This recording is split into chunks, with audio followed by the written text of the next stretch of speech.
नमस्कार दोस्तों, कैसे हैं आप लोग। आशा करता हूं आप लोग अच्छे होंगे और आप अपनी तैयारी काफ़ी बेहतरीन तरीके से कर रहे होंगे। जैसा कि हमारे कॉम्पिटिटिव एग्जाम में काफ़ी ट्रिकी क्वेश्चंस पूछे जाते हैं, वो काफ़ी हार्ड नहीं होते हैं लेकिन वो ट्रिकी होते हैं। मतलब अगर आप थोड़ा सा अपना लॉजिक लगाओगे तो उस क्वेश्चन को आप कुछ ही सेकंडों में हल कर लोगे। तो देखिए, हमारे सामने एक क्वेश्चंस दिया हुआ है, एक हमारे पास वृत्त है और उसके अंदर हमारे पास कुछ भुजाएं हैं और उसके कोण दिए हुए हैं और हमें जो है कि अन्य कोणों के मान यहाँ पे पूछ रहा है। तो इस तरह के क्वेश्चंस को आप कितनी आसानी के साथ सॉल्व कर लोगे, जैसा कि मैं कर रहा हूं कि अगर ये वीडियो आप लास्ट तक देखते हो तो मैं गारंटी के साथ कहता हूं कि ये क्वेश्चंस आप मात्र 10 सेकंड के अंदर सॉल्व कर लोगे। 10 सेकंड भी आपको टाइम नहीं लगेगा। तो चलिए स्टार्ट करते हैं कि कैसे इस क्वेश्चंस को आप जो है कि सॉल्व कर लोगे। तो उससे पहले मैं आपसे रिक्वेस्ट करता हूं कि आप इस वीडियो को जो है आप चैनल को सब्सक्राइब कर लीजिए, जिससे कि हमारा जो इस तरह का लेटेस्ट वीडियो आए वो आप तक इजीली पहुंच सके। तो चलिए स्टार्ट करते हैं। तो देखिए, हमारे पास यहाँ पे क्या क्या दिया हुआ है। हमारे पास दिया है कोण ETR 15 डिग्री दिया हुआ है और कोण TRU या URT कहें तो ये जो है कि हमें 100 डिग्री दिया हुआ है और यहाँ x का मान पूछ रहा है। आप कितनी आसानी के साथ और कितने सेकंड के अंदर जो है कि आप इसको हल कर लेते हो, ये आपके ऊपर डिपेंड करता है। लेकिन जो मैं ट्रिक बता रहा हूं उस ट्रिक से आप इसे हल करोगे तो आसानी के साथ आप इसका आंसर निकाल लोगे। चलिए देखते हैं कि x का मान हम कितनी जल्दी निकाल लेते हैं। उससे पहले मैं आप लोगों को पूरा कॉन्सेप्ट क्लियर कर दूंगा कि ये मान किस तरह से आ रहा है। तो चलिए दोस्तों, देखिए यहाँ पे हम सबसे पहले ये चीज देख लेते हैं। ये देखिए हमारा क्या है, ये हमारा केंद्र बिंदु है। ठीक है, इस केंद्र बिंदु से आप कहीं भी इसके परिधि तक कोई भी अगर आप जो है कि भुजाएं खींच रहे हैं तो उसकी वैल्यू बराबर होती है। मतलब ये भुजा जितनी होगी उतनी ही ये भुजा होगी, उतनी ही ये भुजा होगी, उतनी ही ये भुजा होगी, उतनी ही ये भुजा। मतलब केंद्र से आप इसकी परिधि पर कोई भी आप रेखा खींच दीजिए, वो क्या होंगी, एक दूसरे के बराबर होंगी। तो इसमें आप देखिए, ये TR जितना बड़ा है उतना बड़ा क्या होगा, RU होगा। उतनी ही बड़ी वैल्यू क्या होगी, EU की होगी और उतनी ही क्या होगी, TE की होगी।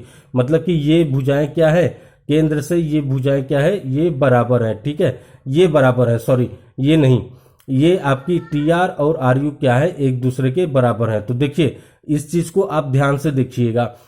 यहाँ पे देखिए, यहाँ पे आपका क्या दिया हुआ है, 100 डिग्री दी हुई है। ठीक है, ये अगर इस तरह से यहाँ पे इसके ठीक सामने ये एक जो है कि रेखा अगर आप खींच दी जाए तो इसकी जो वैल्यू होगी, जैसे ये 100 है उसका ठीक हाफ ये वैल्यू होगा। ठीक है, ये हाफ होगा इसका। ठीक है, तो जैसे ये 100 है तो ये कितना होगा, ये होगा 50 आपका।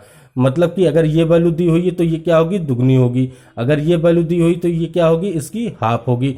तो इस चीज को आप ध्यान दीजिएगा। ये आपका है कॉन्सेप्ट नंबर 1। अब चलिए दूसरी जगह चलते हैं। जैसा कि मैंने बताया कि इसमें क्या है कि आपकी भुजाएं क्या है, एक दूसरे के बराबर है। मतलब ये जितना है उतना क्या है, इसकी वैल्यू है। ठीक है, तो देखिए यहाँ पे हमें दिया हुआ है ना। अब देखिए यहाँ पे हमने क्या किया, इन दोनों को आपस में मिला दिया। ठीक है, अब देखिए यहाँ पे ये क्या हो गया, हमारे पास इसकी 3 भुजाएं हैं तो ये त्रिभुज बन गया और इसकी 3 भुजाएं हैं तो ये त्रिभुज बन गया। ठीक है, मतलब कि इस यहाँ पे आप नॉर्मली जब इसको मिला देते हो तो ये क्या हो गया, ये आपका एक त्रिभुज हो गया TRE। ठीक है, और ये आपका एक त्रिभुज बन गया RUE। ठीक है, ये दोनों आपके त्रिभुज बन गए। ठीक है, ध्यान देने वाली बात है। अब देखिए ये केंद्र से इसकी दूरी क्या है, जो दूरी ये है वही दूरी क्या है, ये है। तो ये एक तरह से क्या कर रहा है, त्रिभुज बना रहा है। ठीक है, मैं यहाँ पे एक त्रिभुज बना रहा हूं, इसे ध्यान दीजिएगा।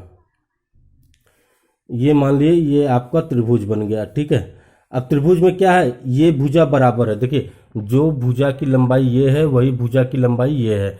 तो त्रिभुज में ये दोनों भुजाएं क्या हैं, बराबर है। और ये दोनों भुजाएं क्या हैं, बराबर है। जैसा कि आप जानते हो कि किसी भी त्रिभुज में अगर 2 भुजाएं बराबर हो तो उनके सम्मुख कोण भी क्या होते हैं, बराबर होते हैं। देखिए इसके सामने का कोण क्या है, ये है, और इसके सामने का कोण क्या है, ये है।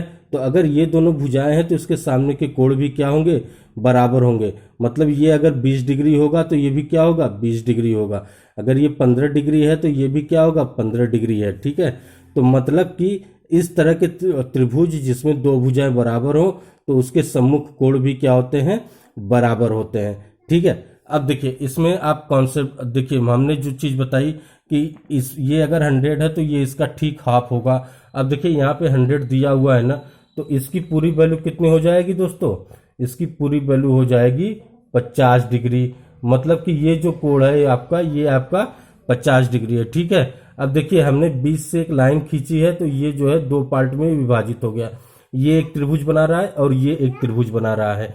इस त्रिभुज में ये भुजा क्या है, इस भुजा के क्या है, बराबर है, क्योंकि ये केंद्र है ना, और केंद्र से जो परिधि तक रेखा खींची गई है, केंद्र से ये रेखा खींची गई है यहाँ तक और ये यहाँ तक, तो ये दोनों क्या होंगे, आपस में बराबर होंगे। मतलब ये जो भुजा होगी इस भुजा के क्या होगी, बराबर होगी। अगर ये दोनों भुजाएं बराबर हैं, तो जैसे मैंने यहाँ पे कॉन्सेप्ट बताया कि अगर दो भुजाएं आपस में बराबर हो तो उनके सामने का कोण भी क्या होता है, बराबर होता है, ठीक है। अब देखिए ये भुजा बराबर है तो इसके सामने का कोण कितना है, 15 डिग्री यहाँ पे दिया हुआ है। अब देखिए ये भुजा भी क्या है, इसके बराबर है, तो इसके सामने का कोण क्या बनता है, ये बनता है, ये वाला कोण बनता है, ठीक है। तो इस कोण का मान भी क्या होगा, 15 डिग्री होगा, ठीक है। अब देखिए ये कोण 15 डिग्री है और ये पूरा का पूरा क्या है, 50 डिग्री है, तो ये वाला भाग कितना होगा, 50 माइनस 15, मतलब कितना आ गया, 35 डिग्री, ठीक है। तो ये मान कितना हो गया, 35 डिग्री। इस वाले त्रिभुज में देखिए, ये त्रिभुज में ये भुजा और ये भुजा क्या है, बराबर है ना, ये भुजा और ये भुजा क्या है, बराबर है। अब देखिए इसके सामने का कोण 35 डिग्री है, तो इसके सामने का कोण क्या होगा, 35 डिग्री। मतलब कि x का मान क्या आ गया, 35 डिग्री। अब आप आसानी के साथ इस क्वेश्चन को कैसे 2 सेकंड के अंदर सॉल्व कर दे, मैंने आपको कॉन्सेप्ट बताया कि ये किस तरह से सॉल्व होगा। अब आप नॉर्मली इस क्वेश्चन को बहुत ही इजीली सॉल्व कर सकते हैं। देखिए जैसे कि आपके पास यहाँ पे 100 दिया हुआ है, तो ये तुरंत निकालिए 50 डिग्री, और यहाँ पे 15 दिया हुआ है, तो मतलब कि इस पे जो है कि एक लाइन खींचने के बाद ये कितना हो जाएगा, 15 डिग्री हो जाएगा, और ये कितना हो जाएगा, 50 माइनस 15 यानी कि 35 डिग्री। अगर ये 35 है तो ये कितना होगा, ये भी आपका 35 डिग्री होगा, ठीक है। बात समझ में आई, कितनी आसान है। देखिए अगर इस तरह के क्वेश्चंस आपको दिया है तो आप तुरंत क्या करोगे, 100 का हाफ 50 हो गया, 50 में से 15 गया, 35 हो गया। मात्र कुछ सेकंडों में आपका आंसर आ गया तुरंत। देखिए क्या होगा, तुरंत हाफ कितना हो गया, 50। अगर ये वैल्यू दी हुई है, ये अगर 50 दी हुई है, तो ये कितना हो जाएगा, 100 हो जाएगा। अगर इस तरह से पूछता है, जैसे कि एक क्वेश्चन और लेके चलते हैं, मान लीजिए ये कि आपके पास ये एक वृत्त दिया हुआ और यहाँ पे कुछ वैल्यू दी हुई है, ठीक है। इस क्वेश्चन को ध्यान से देखिएगा। अब आप इसे कुछ सेकंडों में ही सॉल्व कर लोगे। मान लीजिए ये आपका 20 डिग्री दिया हुआ है और ये आपका 40 डिग्री दिया हुआ है। अब मैं आपसे पूछता हूं कि आप इसकी वैल्यू बताओ, ये कितना होगा, ये कितने डिग्री का होगा, तो क्या आप तुरंत बता सकते हो? मैं तुरंत बताता हूँ, 20 और 40 60, और 60 का दुगना 120। देखिए तुरंत आ गया, मात्र कुछ सेकंडों में ही आ गया। ये कैसे आ गया, ये चीज आप ध्यान दो। देखो ये जो डिग्री है, इसकी वैल्यू भी क्या होगी, 20 होगी, और इसकी वैल्यू भी क्या होगी, 40 होगी। तो ये 20 और 40 मिला के ये पूरी कितनी हो गई, 60 हो गई। अब ये क्या है, इसका दुगना होगा, 60 का दुगना क्या हो गया, 120। तुरंत का तुरंत आपका आंसर हो गया, मात्र 2 से 30 सेकंड के अंदर। इस तरह से इसमें आपके कहीं भी कोई भी क्वेश्चन आपसे पूछ ले, चाहे ये डिग्री दी हुई है, चाहे ये दी हुई, चाहे ये दी हुई है, चाहे ये कोई भी 2 डिग्री दी हुई हो, आप आसानी के साथ आप सारी की सारी डिग्रियां निकाल सकते हो। देख लिया आपने कितना आसान है। अगर ये आपको वीडियो पसंद आया हो तो आप इसे लाइक सब्सक्राइब करना बिल्कुल भी मत भूलिए, और बेल नोटिफिकेशन पे भी आप क्लिक कर दीजिए, जिससे कि जो भी आपको इजी ट्रिक मिले वो आप जो है बहुत आसानी के साथ पा सको, और ये आपके एग्जाम में बहुत ही काम आने वाला है। क्योंकि इस तरह के क्वेश्चंस अगर आपको दे दिया तो आप मात्र 3-4 सेकंड के अंदर इसका हल करके जो है कि आप आंसर लिख दोगे। देख लिया आपने। Thank you very much.